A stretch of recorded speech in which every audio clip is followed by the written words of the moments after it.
The apocalypse didn't happen all at once. There were plenty of signs. When news broke on the first fatal case, we called it a hoax.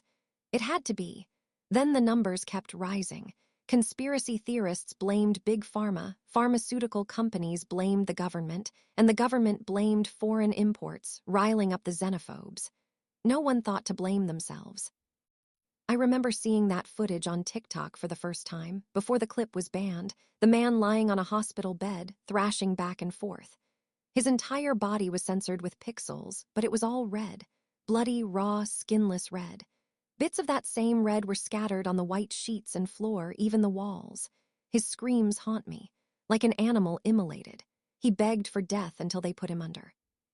A week later came the quarantine. We didn't listen. Some still thought it was a hoax. I saw it in my hometown. Birthdays, packed sports arenas, pool parties at the country club. Nothing could touch us. Headlines popped up.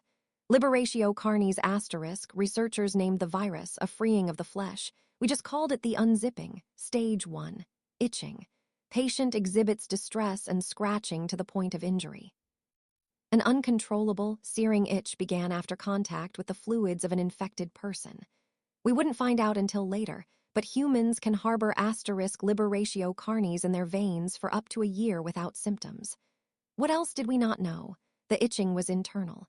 Deep scars crisscrossed victims' flesh, attempts to soothe what could not be reached, the flesh beneath. After 1 to 3 weeks, you'd look in the mirror one day and notice a razor-thin sore on your face, forehead to nose to chin. Undressing, you would find that same line running down past your navel. A perfect split. When my big sister noticed the telltale line on her forehead, she didn't cry. A broken, hysterical laugh bubbled out. She crumpled to the floor of our shared bathroom, still wrapped in a towel, wet hair sticking to her teeth, and I knew. I'd seen the signs. But whenever she'd tensed up, scratching as if liberating termites from her skin, I'd turned away.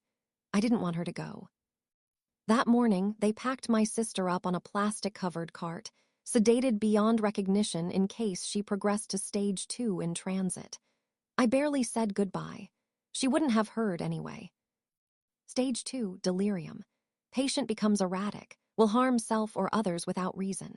Doctors must wear protective bodysuits while administering care, no visitors. Stage 3, the unzipping. Patient's skin peels open like a zipper. If not restrained, patient will aid this process by wedging fingers into seam and tearing. A mouse chews off its own leg to escape the trap. The skin, too, is a prison. The head will crown first, like a second birth. Stage 4, liberation. The flesh is finally free. All of us free.